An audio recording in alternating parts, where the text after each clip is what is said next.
বিসমিল্লাহির রহমানির রহিম। সুপ্রিয় শিক্ষার্থীরা, আশা করি ভালো আছো। আমরা পূর্ববর্তী দিন রসায়নের প্রথম পত্রের দ্বিতীয় অধ্যায়ের কোয়ান্টাম সংখ্যার আলোকে কোয়ান্টাম সংখ্যার সেট, ইলেকট্রন বিন্যাস ইত্যাদি নিয়ে কথা বলেছিলাম। আজকের এই পরিসরে আমরা তোমাদের সাথে কোনো তম ইলেকট্রনের ক্ষেত্রে, অর্থাৎ সোডিয়াম থেকে শুরু করে আমরা গ্রাজুয়ালি সামনের দিকে আগাইতে থাকবো, ইলেকট্রন বিন্যাস করবো এবং শেষ ইলেকট্রন বিন্যাসের জন্য 4টি কোয়ান্টাম সংখ্যার মান দেখব। আবার বলছি, একটু মনোযোগ সহকারে শোনার চেষ্টা করি। সোডিয়ামের যেমন 11তম ইলেকট্রন দিয়ে শুরু করব আমরা। 11তম ইলেকট্রনের জন্য 4টি কোয়ান্টাম সংখ্যার মান কেমন হবে আমরা সেটা একটু দেখার চেষ্টা করছি। এগুলো আসলে সোজা বিষয়, একটু মনোযোগ দিয়ে দেখলেই এগুলো এখানেই সম্ভব। আশা করি তোমরা আর একটু মনোযোগী হবে। একটু বোর্ডের দিকে লক্ষ্য করি। তোমরা দেখতে পাচ্ছ এখানে সোডিয়ামের ইলেকট্রন বিন্যাসে 1s2, 2s2, 2p6, 3s2। আপনার 11তম ইলেকট্রনটি চলে গিয়েছে 3s, তো এস এ ইলেকট্রন রয়েছে একটি। আমরা এস এ ইলেকট্রন রয়েছে একটি, আমরা সেটা কোন এসে 3s, তাই প্রধান কোয়ান্টাম সংখ্যা এন এর মান হবে 3। সহকারী কোয়ান্টাম সংখ্যা এল এর মান হবে, একটু লক্ষ্য করি, এস এর জন্য এল এর মান হচ্ছে 0, তাই এল এর মান হচ্ছে 0। সোডিয়ামের 11তম ইলেকট্রনের জন্য প্রধান কোয়ান্টাম সংখ্যা n সমান 3, l সমান 0, অতএব m সমান হচ্ছে 0 এবং s সমান হবে ঘড়ির কাঁটার দিকে হলে প্রথম ইলেকট্রনের জন্য হবে +12, দ্বিতীয় ইলেকট্রনের জন্য হবে -12। যেহেতু এটা এস এর প্রথম ইলেকট্রন, তাই এস এর মান হবে আমাদের +12 ঘড়ির কাঁটার ঘূর্ণনের দিকে। আমরা এম এর মানটা কেন 0 লিখলাম একটু লক্ষ্য করি। এল এর মানের উপর এম এর মান নির্ভরশীল। এল এর মান 0 হলে এম এর মানও 0 হবে, কারণ এম এর মান হচ্ছে প্লাসের থেকে 0 সহ মাইনাসের কোণ। যেহেতু এস উপশক্তি স্তরের জন্য এল এর মান 0, তাই এম এর মানও হচ্ছে 0।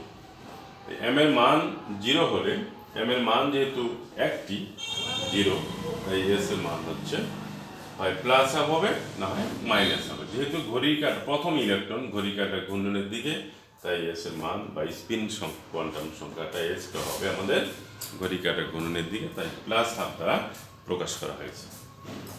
একইভাবে একটু লক্ষ্য করি, ম্যাগনেসিয়ামের 12তম ইলেকট্রনের জন্য 4টি কোয়ান্টাম সংখ্যার মান। এখানে 12তম ইলেকট্রনটা চলে গেছে কোথায়? 3s2-তে। তাহলে প্রধান কোয়ান্টাম সংখ্যার মান তাই হবে 3, অর্থাৎ n সমান হচ্ছে আমাদের এখানে 3, l সমান হচ্ছে 0, অর্থাৎ s এর জন্য, s উপশক্তি স্তরের জন্য আমরা দেখতে পাচ্ছি l এর মান 0, তাই l সমান হচ্ছে 0। m এর মানও তাই হচ্ছে 0। s সমান হচ্ছে আমার ঘড়ির কাঁটার দ্বিতীয় ইলেকট্রনটা এসে, দ্বিতীয় ইলেকট্রনটি একটু লক্ষ্য করি ঘড়ির কাঁটার ঘূর্ণনের বিপরীত দিকে, তাই এস এর মান হবে আমার -12, কারণ স্পিনটা প্রকাশ করা হয়েছে +12 দ্বারা ঘড়ির কাঁটার ঘূর্ণনের দিকে আর -12 দ্বারা ঘড়ির কাঁটার ঘূর্ণনের বিপরীতে। যেহেতু এস এর 2টা ইলেকট্রন ধারণ করতে পারে, প্রথম ইলেকট্রনের জন্য এস এর মান +12, দ্বিতীয় ইলেকট্রনের জন্য এস এর মান -12। বুঝতে পেরেছ? হ্যাঁ, এখন আসছি আমরা অ্যালুমিনিয়ামের ক্ষেত্রে। অ্যালুমিনিয়ামের পারমাণবিক সংখ্যা হচ্ছে 13, তথা 13তম ইলেকট্রনের জন্য আমরা 4টি কোয়ান্টাম সংখ্যার মান একটু হিসাব করে দেখব। একটু লক্ষ্য করি, 1s2, 2s2, 2p6, 3s2, 3p1, অর্থাৎ 13তম ইলেকট্রনটি চলে গেছে 3p1। আমরা এখানে প্রধান কোয়ান্টাম সংখ্যার মান হচ্ছে 3, তাই n সমান হচ্ছে 3। p এর জন্য লক্ষ্য করি একটু, p এর জন্য l এর মান 1, তাই এখানে l এর মান হচ্ছে 1। m এর মানটা হবে, আমরা পূর্বেই বলেছি, l এর মানের প্লাস মান থেকে মাইনাস মান থেকে 0 সহ প্লাস মান। যেহেতু এটা p এর প্রথম ইলেকট্রন, তাই আমরা দেখতে পাই, একটু লক্ষ্য করি একটু, পি এর প্রথম ইলেকট্রনটি ঘড়ির কাঁটার ঘূর্ণনের দিকে, এল এর মান 1 হলে এম এর মান হবে, আমরা লক্ষ্য করতে পারছি -1। কি 1? -1। তাই এস হবে, যেহেতু ঘড়ির কাঁটার এই উপশক্তি স্তরের পি উপশক্তি স্তরের যে প্রথম অরবিটালটা রয়েছে তার ঘড়ির কাঁটার ঘূর্ণনের দিকে ইলেকট্রনটি, তাই এস এর মান হবে +1/2। একটু লক্ষ্য করো, এস এর মানটা কি হবে? +1/2। কেন +1/2? ঘড়ির কাঁটার ঘূর্ণনের দিকে থাকার কারণে এস এর মানটি +1/2। তারপর আসি আমরা সিলিকনের ক্ষেত্রে, একটু লক্ষ্য করি 14তম ইলেকট্রনটির জন্য আমরা 4টি কোয়ান্টাম সংখ্যার মান লিখছি। একটু 14তম ইলেকট্রনটি চলে গেছে 3p2, অর্থাৎ শেষ ইলেকট্রন বিন্যাসে পিতে ইলেকট্রন রয়েছে 2টি। শেষ ইলেকট্রনটা লক্ষ্য করি, তার জন্য 4টে কোয়ান্টাম সংখ্যার মান হচ্ছে, এখানে যেহেতু তৃতীয় শক্তি স্তর, শেষ শক্তি স্তরটা, তাই n এর মান হচ্ছে 3, l এর মান p এর জন্য, p উপশক্তির জন্য l এর মান হচ্ছে 1, m এর মান হচ্ছে আমরা পূর্বেই বলেছি -1 থেকে 0 সহ +1 হবে p এর জন্য। তাই যেহেতু প্রথমে p1, প্রথমে p তে একটি ইলেকট্রন গিয়েছে, দ্বিতীয় ইলেকট্রনটি যাবে আমাদের, দ্বিতীয় ইলেকট্রনের জন্য m এর মান হবে আমাদের 0। m এর মান কি হবে? 0। তাই আমরা এখানে এই ইলেকট্রনের জন্য m এর মান হচ্ছে আমাদের 0। তাই m = 0, s = হবে, যেহেতু প্রথম ঘূর্ণনের নীতি মোতাবেক p উপশক্তি স্তরের প্রথম 3টি ইলেকট্রনই ঘড়ির কাঁটার ঘূর্ণনের দিকে যাবে, তাই প্রথম 3টি ইলেকট্রনের জন্যই s এর মান হবে +1/2।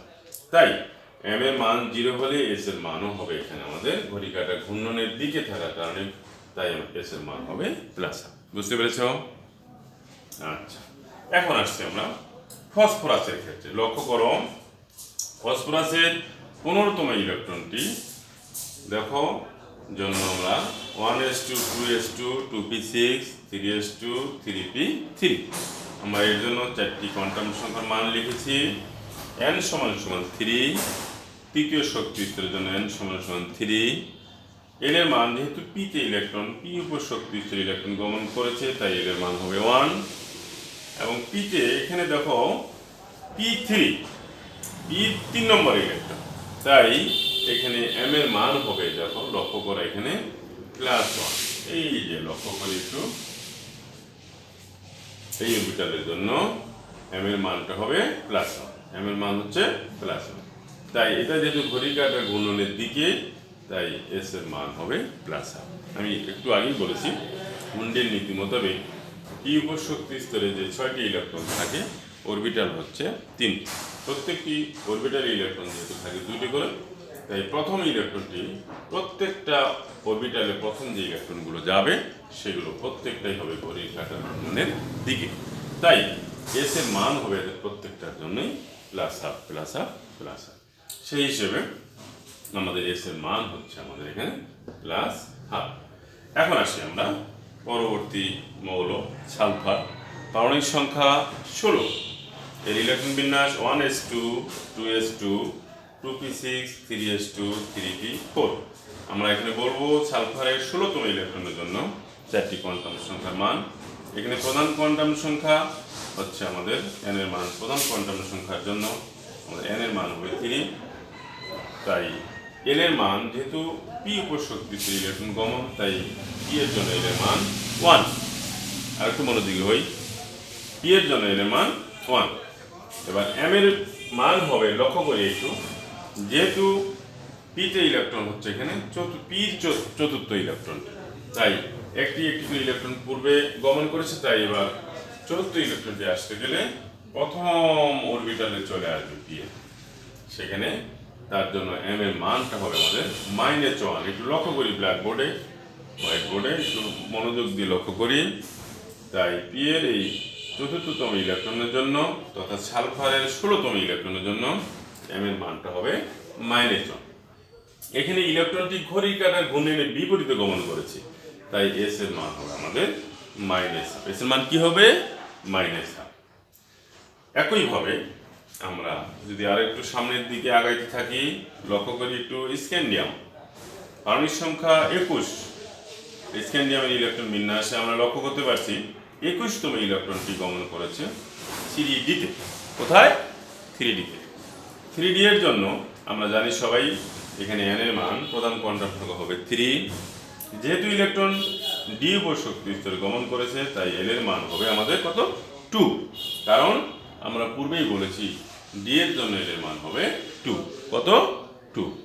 তাই এখানে প্রধান কোয়ান্টাম সংখ্যা n এর মান হবে 3, l এর মান হবে 2, m এর মান d উপর শক্তি স্তরটা কয়টা অরবিটালে বিভক্ত হয়েছে 5টা অরবিটালে। m এর মানটা হবে -2 থেকে 0 সহ +2 পর্যন্ত, অর্থাৎ -2 -1 0 +1 +2। যেহেতু ডিতে ডির প্রথম ইলেকট্রন 3d1, তাই এর জন্য m এর মান হবে -2। আর প্রথম ইলেকট্রন যেহেতু ঘড়ির কাঁটার ঘূর্ণনের দিকে যাবে তাই s এর মান হবে +1। s এর মান কি হবে +1। শুধু প্রথম ইলেকট্রনের জন্যই না, আমরা পূর্বেই বলেছি কুন্ডের নীতি মোতাবেক অরবিটালগুলোর ভিতরে প্রথম যে ইলেকট্রনগুলো একটি একটি করে গমন করবে এবং এই ইলেকট্রনগুলোর জন্য প্রত্যেকটির জন্য s এর মান হবে +1/2 +1/2 +1/2। p এর জন্য 3টা অরবিটালে প্রথম 3টার জন্য s এর মান +1/2 +1/2 +1/2 ছিল, পরের 3টার জন্য -1/2 করেছিল। একইভাবে d এর জন্য প্রথম 5টা ইলেকট্রন একটা একটা করে গমন করবে, এর ক্ষেত্রে s এর মানটা হবে -1/2। প্রত্যেকটা প্রথম 5টির জন্য প্রত্যেকটার জন্য হবে s এর মান -1/2। সেই হিসেবে স্ক্যান্ডিয়ামের ক্ষেত্রে আমরা আবারও বলছি n এর মান 3 হলে l এর মান 2 হবে, m এর মান -2, তাই s এর মান হবে আমাদের +1/2। কারণ ঘড়ির কাঁটার ঘূর্ণনের দিকে। এবার আসি পারমাণবিক সংখ্যা 22, শেষে ইলেকট্রন বিন্যাসে ইলেকট্রন গমন করেছে 3d-তে 3d2, তাই n এর মান 3, d এর জন্য l এর মান 2, m এর মান হবে একটু লক্ষ্য করি, m এর দ্বিতীয় ইলেকট্রনটি একটু লক্ষ্য করি, m এর মান হবে আমাদের -1। এখানে ইলেকট্রনটি গমন করছে ঘড়ির কাঁটার ঘূর্ণনের দিকে, তাই m এর মান -1। যেহেতু ঘড়ির কাঁটার ঘূর্ণনের দিকে তাই s এর মানও হবে এক্ষেত্রে +1/2। s এর মান কি হবে +1। তারপর আসি আমরা ভ্যানাডিয়ামের ক্ষেত্রে ইলেকট্রন বিন্যাস, ইলেকট্রনটি শেষ 23তম ইলেকট্রনটি কোথায় গিয়েছে 3d3, তাই n = 3, l = 2, m = হবে 0। এই যে যেখানে ইলেকট্রনটি গমন করবে m এর মান হবে 0। m এর মান 0 হলে যেহেতু ইলেকট্রন ঘড়ির কাঁটার ঘূর্ণনের দিকে তাই s এর মান হবে +1/2। s এর মান কি হবে +1/2। এবার আসি ক্রোমিয়ামের ক্ষেত্রে, আরেকটু মনোযোগী হব। ক্রোমিয়ামের আমরা জানি ইলেকট্রন বিন্যাসে একটু ব্যতিক্রম রয়েছে 3d5 4s1। মূলত আসলে এর ইলেকট্রন বিন্যাসটা ছিল 3d4 4s2, কিন্তু 3d4 এর চেয়ে 3d5 অধিক স্থিতিশীল বা সুস্থিতি অর্জন করে বলে 4s থেকে একটি ইলেকট্রন টেনে নিয়ে 3d5 হয় 4s1 হয়।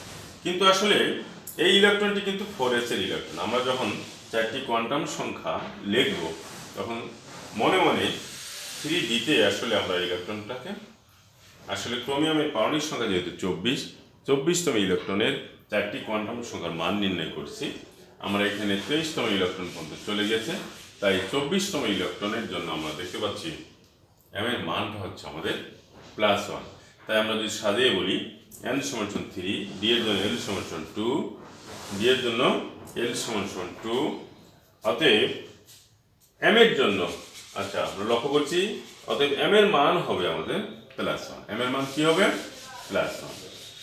কেন +1 হচ্ছে, এখানে ক্রোমিয়ামের 24তম ইলেকট্রনের কথা বলা হয়েছে। আমাদের 4s2 পর্যন্ত 18 আর্গন 4s2 20 পর্যন্ত চলে গেছে। তারপর আমাদের যেহেতু আমাদের ক্রোমিয়ামের পারমাণবিক সংখ্যায় 24, তাই 24তম ইলেকট্রনটি আমাদের যাচ্ছে। 24তম ইলেকট্রনের জন্য আমাদের m এর মানটা হবে +1। কি 1 +1। একটু লক্ষ্য করে মনোযোগ দিই, কারণ একটু ব্যতিক্রম। যেহেতু এই ইলেকট্রনটিও ঘড়ির কাঁটার ঘূর্ণনের দিকে, তাই s এর মান হবে আমাদের +1/2। কি হবে +1। কার জন্য ক্রোমিয়ামের জন্য। কততম ইলেকট্রনের জন্য 24তম ইলেকট্রনের জন্য। একইভাবে আরেকটু আগে সামনের দিকে ম্যাঙ্গানিজের ইলেকট্রন বিন্যাসে লক্ষ্য করেছি 3d5। এর ক্ষেত্রে 25তম ইলেকট্রনের জন্য চারটি কোয়ান্টাম সংখ্যার মান, n এর মান 3, l এর মান 2। কেন l এর মান 2? এখানে ক্রোমিয়ামের ইলেকট্রনটি ডিতে গমন করেছে, তাই l এর মান 2। l এর মান 2, আর এখানে যেহেতু 25তম ইলেকট্রন, তাই ইলেকট্রনটি গমন করেছে এই অরবিটালে, এর জন্য হচ্ছে আমাদের m এর মান +2। আমরা নিচেই লিখে রেখেছি আগে। তাই এটা যেহেতু ঘড়ি কাঁটার ঘূর্ণনের দিকে, তাই s এর মান হচ্ছে এর জন্য +1। এইভাবেই আমরা কোনো তম ইলেকট্রনের জন্য চারটি কোয়ান্টাম সংখ্যার মান হিসাব করব। আমরা পূর্বে যে ইলেকট্রন বিন্যাস করে কোয়ান্টাম সংখ্যার মানগুলি লিখেছিলাম, সেক্ষেত্রে কোনো নির্দিষ্ট কোনো ইলেকট্রনের কথা বলা হয়নি। সেখানে বলা হয়েছে কোনটি সম্ভব বা কোনটি সত্য, কোন সেটটি বাস্তব, এইভাবে লেখা ছিল। কিন্তু এক্ষেত্রে আমাদের নির্দিষ্ট একটা ইলেকট্রনের জন্য চারটি কোয়ান্টাম সংখ্যা মান বের করার কারণে, বলার কারণে আমাদেরকে একটু সিনসিয়ার হতে হবে। এক্ষেত্রে আমাদের সর্বোপরি লক্ষ্য করতে হবে যে প্রধান কোয়ান্টাম সংখ্যা বা n এর মানটা, ইলেকট্রনটি কোন শক্তি স্তরে গিয়েছে সেই হিসেবে n এর মানটা লিখব। নম্বর 1 নম্বর কথা খেয়াল রাখবো। দ্বিতীয়ত আমরা খেয়াল রাখবো ইলেকট্রনটি s, p, d, f এর মধ্যে কোন অপশক্তি স্তরে গিয়েছে সেই হিসেবে আমরা তার l এর মানটা লিখব। যদি s এ ইলেকট্রন যেয়ে থাকে তাহলে আমরা l এর মান 0 লিখব। p তে সর্বশেষ ইলেকট্রন যদি যেয়ে থাকে তাহলে l এর মান 1 লিখব। d তে যদি সর্বশেষ ইলেকট্রন গিয়ে থাকে তাহলে l এর মান 2 লিখব। এভাবে আমরা lটাকে চিহ্নিত করব।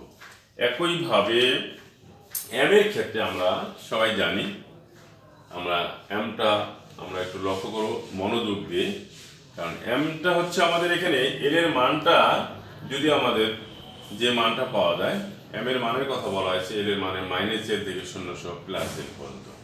আমরা s এর জন্য, h উপশক্তি স্তরের জন্য আমরা অরবিটাল কিন্তু একটাই। এখানে প্রথম আমরা l এর জন্য যদি l এর মান 0 হয়, m এর মানও আমরা 0 লিখব। এবং প্রথম ইলেকট্রনের জন্য, s এর প্রথম ইলেকট্রনের জন্য আমরা s এর মানটা লিখব +1। দ্বিতীয় ইলেকট্রনের জন্য s এর মানটা লিখব -1। ঘড়ি কাঁটার দিকে আর b দিকে থাকার কারণে p এর জন্য, p উপশক্তির জন্য একইভাবে আমরা বলেছি মোট ইলেকট্রন 6টা থাকতে পারে, আমাদের অরবিটাল হচ্ছে 3টা। অরবিটালগুলিকে আমরা ডিনোট করেছিলাম -1, 0, +1 দিয়ে। হুন্ডের নীতি মোতাবেক ইলেকট্রনগুলো আগে বেজোড়া বেজোড়া বা একটা একটা করে প্রবেশ করবে। তাই আমরা এখানে m এর মান লেখার জন্য, l এর মান তো p এর জন্য 1 সবাই জানি, m এর মান লেখার জন্য প্রথম অরবিটালে যদি ইলেকট্রন গমন করে তাহলে m এর মান লিখবো আমরা -1। দ্বিতীয়টাতে গেলে m এর মান লিখবো 0। তৃতীয়টাতে যদি আমরা ইলেকট্রন গমন করে তাহলে m এর মান লিখবো আমরা -1। এই তিনটি অরবিটালে ইলেকট্রন গমনের ক্ষেত্রে s এর মান লিখবো +1। কারণটা কি? এই ইলেকট্রন তিনটি, প্রথম তিনটি ঘড়ি কাঁটার ঘূর্ণনের দিকে আমাদের গমন করেছে বা ঘড়ি কাঁটার ঘূর্ণনের দিক অনুসরণ করেছে, তাই আমরা s এর মান তিনটার ক্ষেত্রেই লিখবো +1। পরের তিনটার ক্ষেত্রে আমরা s এর মান লিখবো, তিনটার জন্যই লিখবো, পরের তিনটার জন্যই -1। একইভাবে d এর জন্য আমরা প্রথম পাঁচটির জন্য আমরা লক্ষ্য করি, d এর ক্ষেত্রে মান লিখেছিলাম -2 থেকে -2, -1, 0, +1, +2। তাই আমরা প্রথম পাঁচটি ইলেকট্রনের জন্য আমরা m এর মানগুলোকে ধারাবাহিকভাবে প্রথমটার জন্য -2 লিখবো, পরেরটার জন্য -1, তারপরেরটার জন্য আমরা লিখবো 0, তারপরেরটার জন্য +1, দেখো লক্ষ্য করো, তারপরেরটার জন্য লিখবো +2। যেহেতু প্রথম পাঁচটা ইলেকট্রনিক ঘড়ি কাঁটার দিকে, ঘূর্ণনের দিকে, তাই প্রথম পাঁচটির জন্য আমরা s এর মান লিখবো +1 লিখবো। এইভাবে এরপরে যখন আমরা পরের ইলেকট্রনটা আসবে, আমরা এখন এখানে লিখে নিই, একটু লক্ষ্য করে, যদি আয়রন পারমাণবিক সংখ্যা 26, এর 26তম ইলেকট্রনটি আমাদের কোথায় চলে আসবে? আবার সেই প্রথম অরবিটালে চলে আসবে, যেটা ঘড়ি কাঁটার ঘূর্ণনের বিপরীত। এর জন্য n এর মান 3, m এর মান হবে আবার -2, l এর মান হবে 2 আর m এর মান হবে -2। এবং s এর মানটা হবে, যেহেতু ঘড়ি কাঁটার ঘূর্ণনের বিপরীত দিকে গমন করেছে, তাই s এর মানটা লিখবো আমরা। এর জন্য আয়রনের 26তম জন্য s এর মান লিখবো আমাদের -1/2। তার মানে দ্বিতীয় পাঁচটা ইলেকট্রনের ক্ষেত্রে আমাদের সবসময় s এর মান হবে -1।